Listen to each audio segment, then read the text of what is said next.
2 Samuel chapter 13.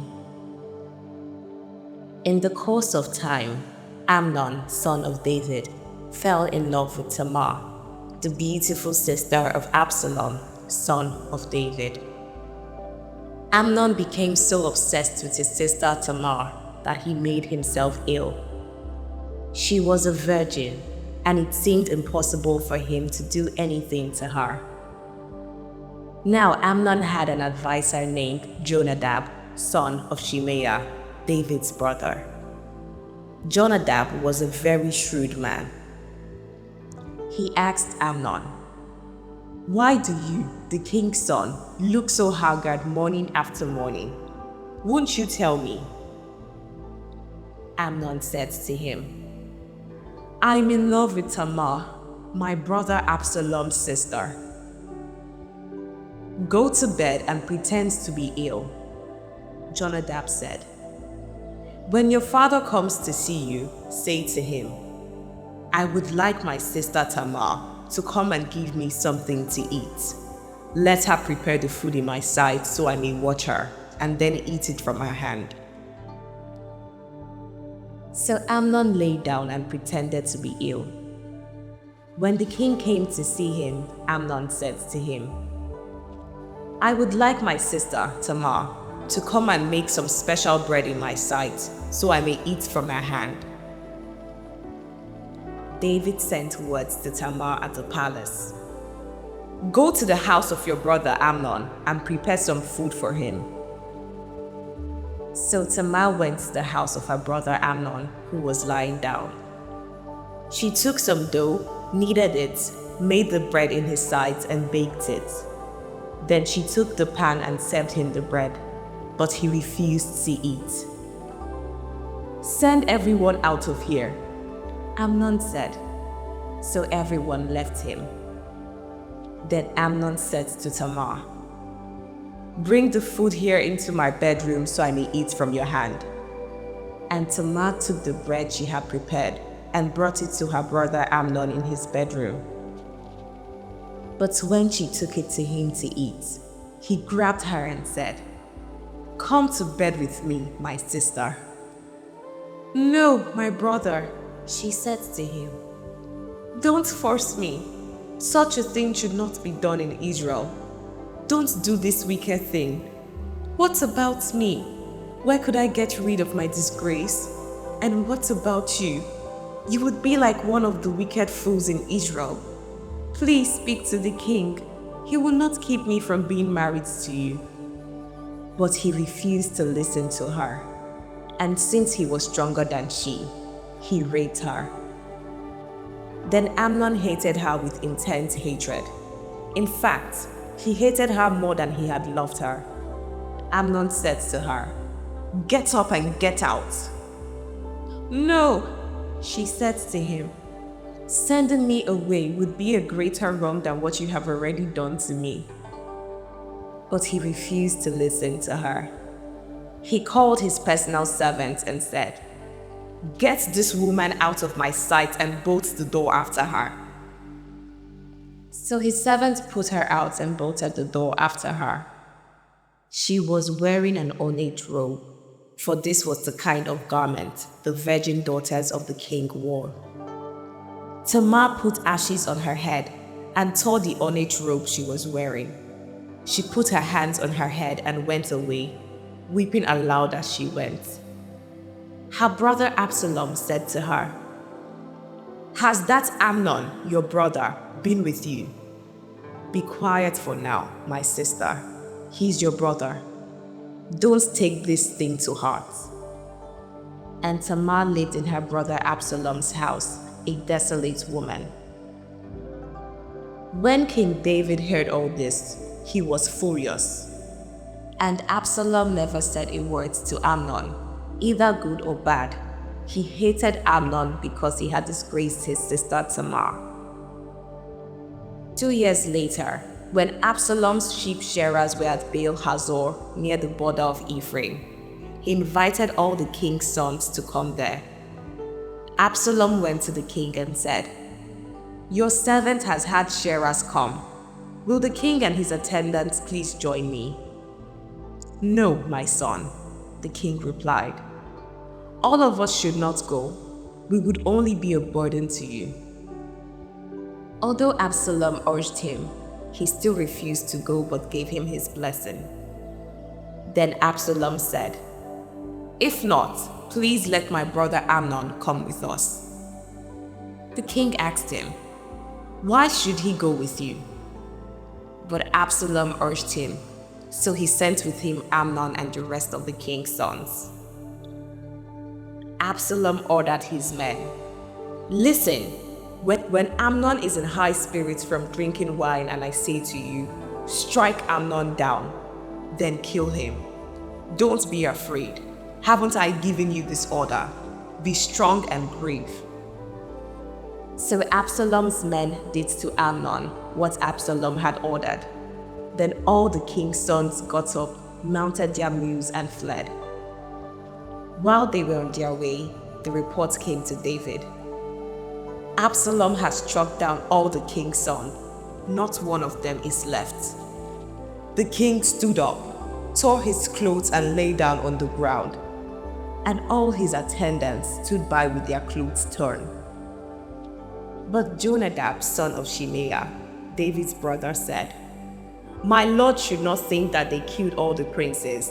Only Amnon is dead. This has been Absalom's express intention, ever since the day Amnon raped his sister Tamar. My lord the king should not be concerned about the report that all the king's sons are dead. Only Amnon is dead." Meanwhile, Absalom had fled. Now the man standing watch looked up and saw many people on the road west of him, coming down the side of the hill. The watchman went and told the king, "I see men in the direction of Horonaim on the side of the hill." Jonadab said to the king, "See, the king's sons have come. It has happened just as your servant said." As he finished speaking, the king's sons came in, wailing loudly. The king too and all his attendants wept very bitterly. Absalom fled and went to Talmai, son of Ammihud, the king of Geshur. But King David mourned many days for his son. After Absalom fled and went to Geshur, he stayed there 3 years. And King David longed to go to Absalom, for he was consoled concerning Amnon's death. 2 Samuel chapter 14. Joab, son of Jeruai, knew that the king's heart longed for Absalom. So Joab sent someone to Tekoa and had a wise woman brought from there. He said to her, "Pretend you are in mourning. Dress in mourning clothes and don't use any cosmetic lotions. Act like a woman who has spent many days grieving for the dead. Then go to the king and speak these words to him." And Joab put the words in her mouth. When the woman from Tekoa went to the king, she fell with her face to the ground and paid him honor. And she said, "Help me, your majesty." The king asked her, "What is troubling you?" She said, "I am a widow. My husband is dead. I, your servant, had 2 sons. They got into a fight with each other in the field, and no one was there to separate them. One struck the other and killed him. Now the whole clan has risen up against your servants. They say, 'Hand over the one who has struck his brother down, so that we may put him to death for the life of his brother whom he killed. Then we will get rid of the heir as well.' They would put out the only burning coal I have left, leaving my husband neither name nor descendants on the face of the earth." The king said to the woman, "Go home, and I will issue an order in your behalf." But the woman from Tekoa said to him, "Let my lord the king pardon me and my family, and let the king and his throne be without guilt." The king replied, "If anyone says anything to you, bring them to me, and they will not bother you again." She said, Then let the king invoke the Lord his God to prevent the avenger of blood from adding to the destruction, so that my son will not be destroyed. As surely as the Lord lives, he said, not one hair of your son's head will fall to the ground. Then the woman said, let your servant speak a word to my lord the king. Speak, he replied. The woman said, why then have you devised a thing like this against the people of God? When the king says this, does he not convict himself? For the king has not brought back his banished son. Like water spilled on the ground which cannot be recovered, so we must die. But that is not what God desires. Rather, he devises ways so that a banished person does not remain banished from him. And now I have come to say this to my lord the king, because the people have made me afraid. Your servant thought, I will say to the king, perhaps he will grant his servant's request.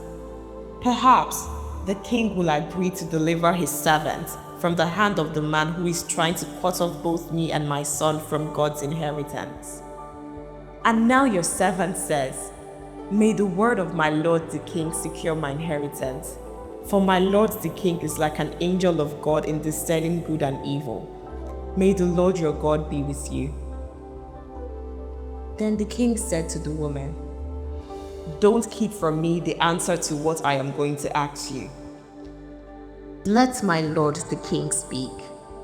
The woman said.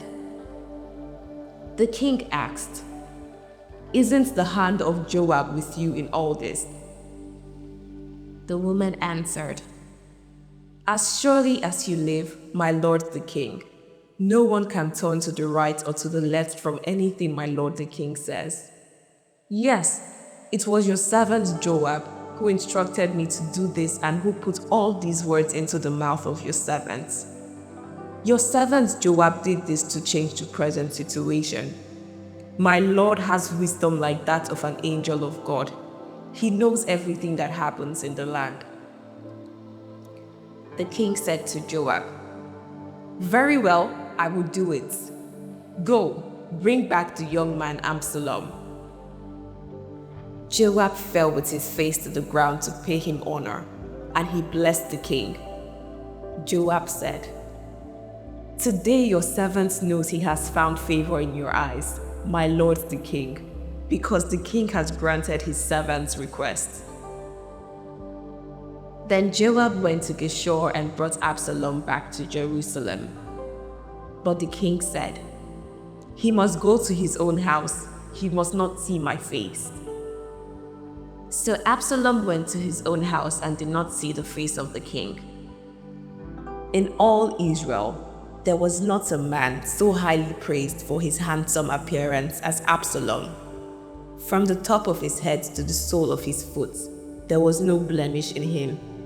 Whenever he cut the hair off his head, he used to cut his hair once a year because it became too heavy for him. He would weigh it, and its weight was 200 shekels by the royal standard.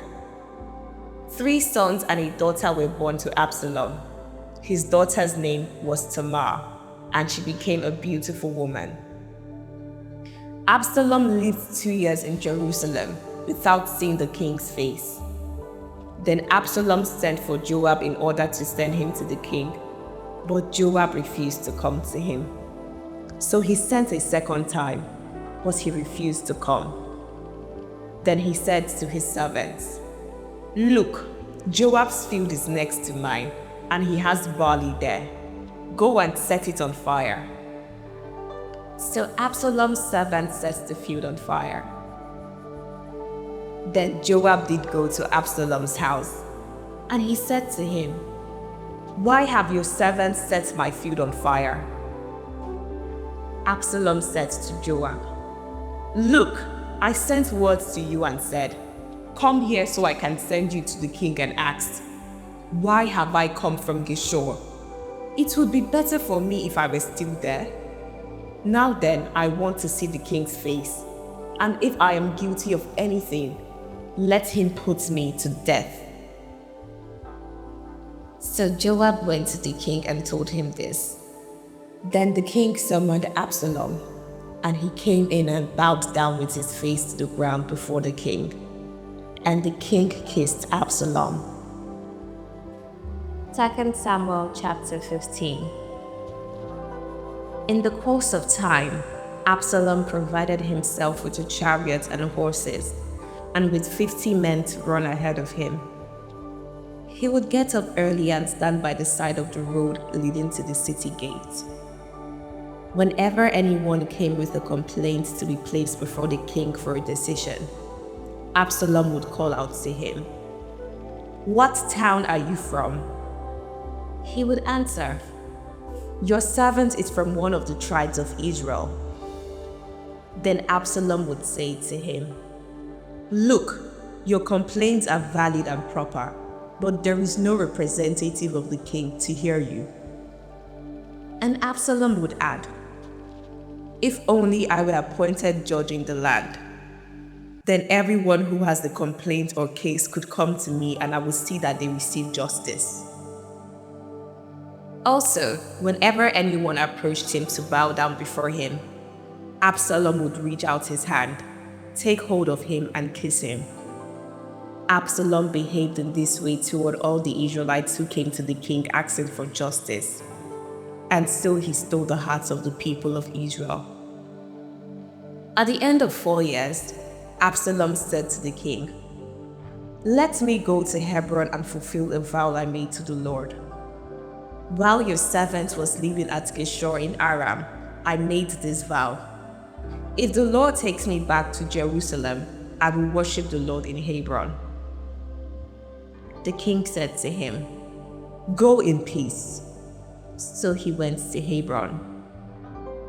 Then Absalom sent secret messengers throughout the tribes of Israel to say, "As soon as you hear the sounds of trumpets, then say, 'Absalom is king in Hebron.'"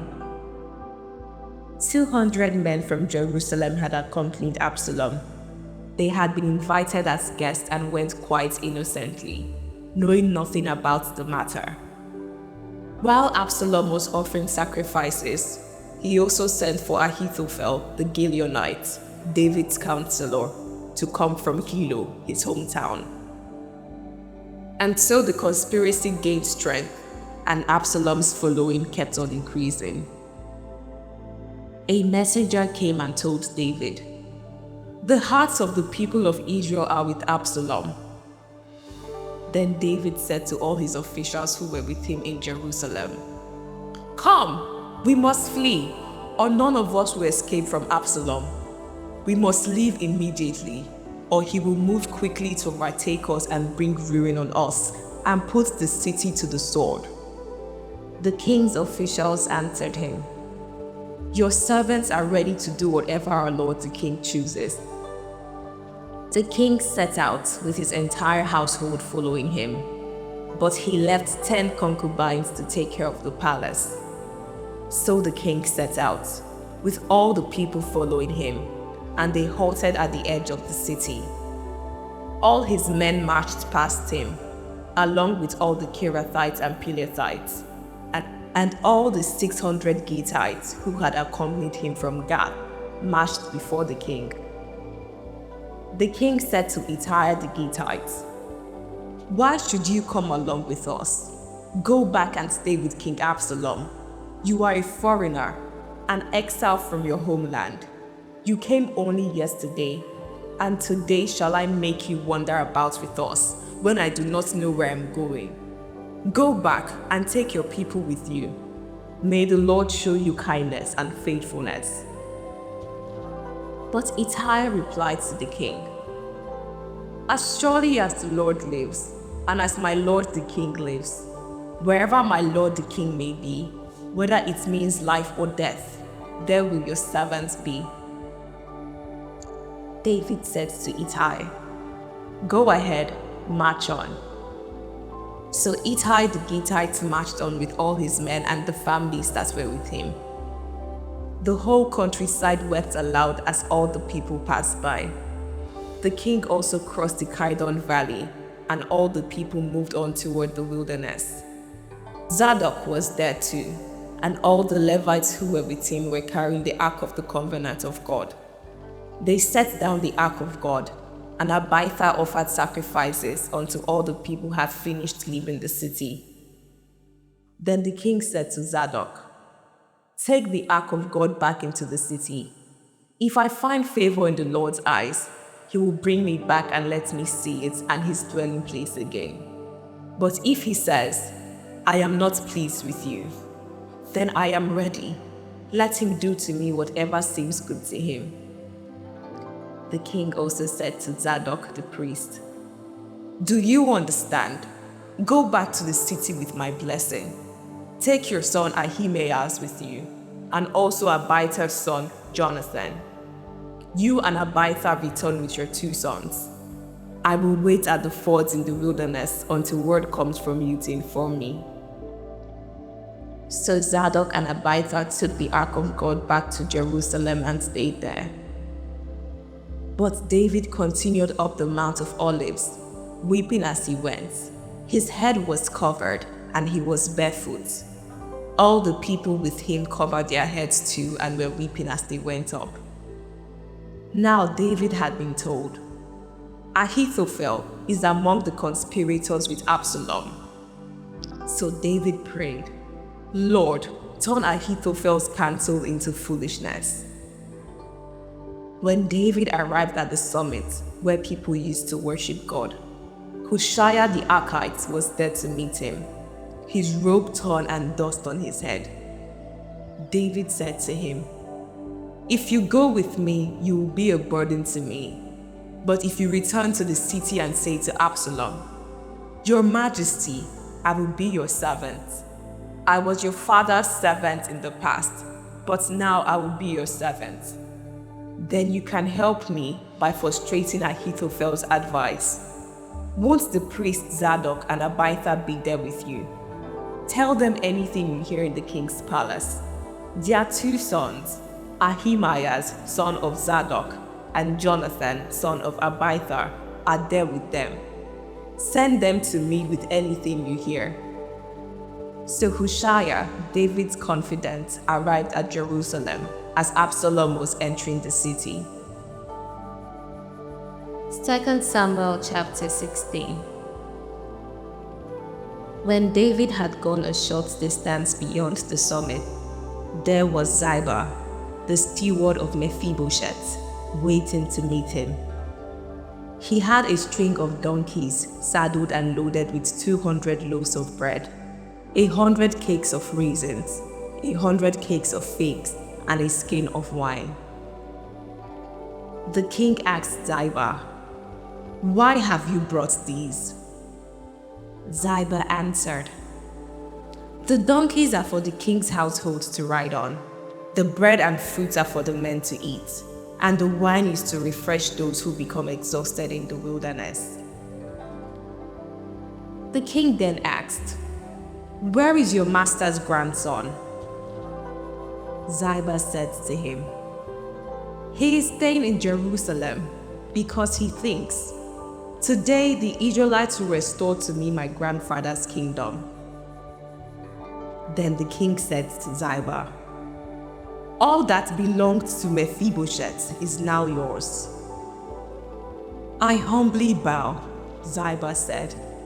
"May I find favor in your eyes, my lord the king." As David approached Bahurim, a man from the same clan as Saul's family came out from there. His name was Shimei, son of Gera, and he cursed as he came out. He pelted David and all the king's officials with stones, though all the troops and the special guard were on David's right and left.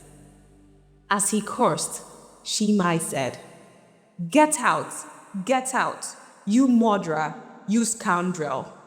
The Lord has repaid you for all the blood you shed in the household of Saul, in whose place you have reigned.